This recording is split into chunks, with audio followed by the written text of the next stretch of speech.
All right, today we have Chris Staples coming on to the channel to do a quick interview. First and foremost, Chris, thank you so much for doing this. Really appreciate it. Thank you for having me. All right, for those of you guys that do not know, Chris Staples is a former Harlem Globetrotter. Went by the name Smooth Staples, where he wowed the crowd with some amazing flips, dunks, and all around acrobatics on the basketball court, as well as being a professional dunker traveling the United States and the world, wowing crowds with some of his amazing vertical leap ability as well as technical skill with dunking. All right, Chris, tell me about your time with the Harlem Globetrotters, and I would like for you to talk about how that's different or how it compares to being a professional dunker.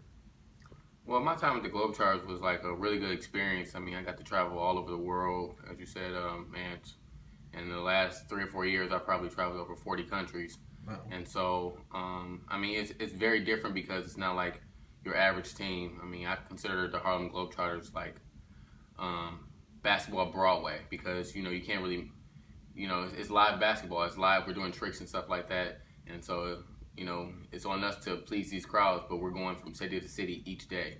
In the average NBA, they play about 82 games before the playoffs. We probably play, 200 games within 4 months or something like that. So we play a lot of games.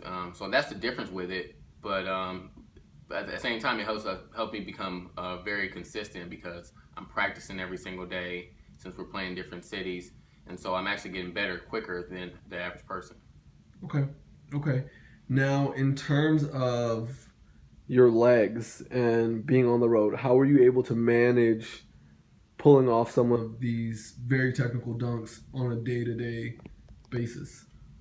It takes a lot of consistency and then knowing your body at the same time because just being on the road, man, it can take a lot out of you. I mean, you have game after game, and your knees will hurt, but you have to know how to fight through that pain, and at the same time, know how to learn how to.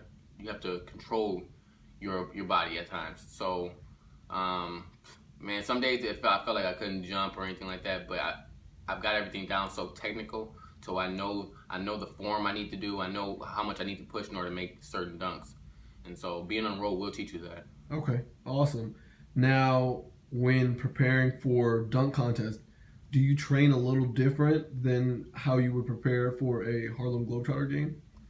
Yeah, for a Globetrotter game, I'm really not practicing dunks because I practice dunks so much and that we play every single day that I don't need to practice the dunks. I just need to make sure my legs are stretched and they're not hurting or sore. But as far as competing in competition, yeah, I train a little differently because I want to make sure that the dunks that I'm going to try, that I land these dunks. So I want to make sure these dunks are consistent. Like when I'm working with the ball, that my transfers are consistent and that I'm able to get enough lift to make the dunk.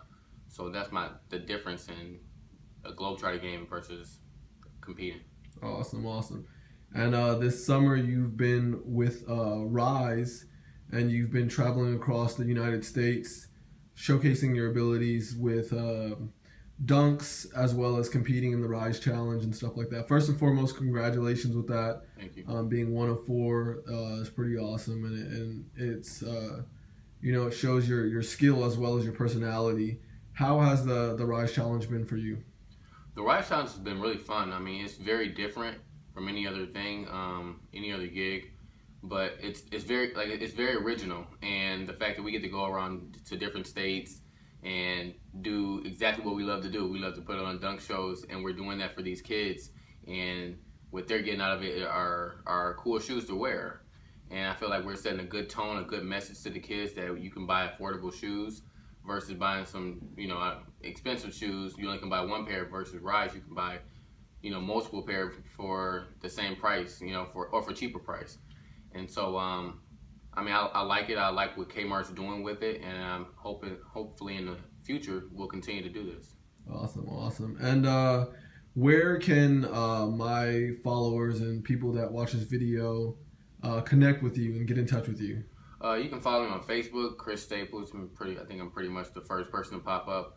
Or you can go on Instagram as everybody_hate Chris with 2 S's.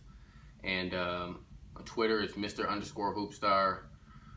Yeah, those are pretty much the three social medias that I'm on. But you can pretty much Facebook and Instagram are the main ones that I use. Awesome. I'll make sure I'll put all of your links in the bio. And before we go, the $1,000,000 question that all my fans want to know: what is your tip to help improve your vertical leap? My tip would be to work on your explosion. I mean, as far as vertical, it's all about how hard you push opposite in your leg into your explosion and how you level yourself off. So with me, when I'm practicing my vertical, I want to get down as far as possible before jumping high, and use your arms. Your arms helps a lot with your vertical because it's all about body control. Awesome, man. Thank you so much for being on the show. Like I said, I'll put the links below, and wish you the best of luck with everything in the future. Thanks a lot. Appreciate it. All right.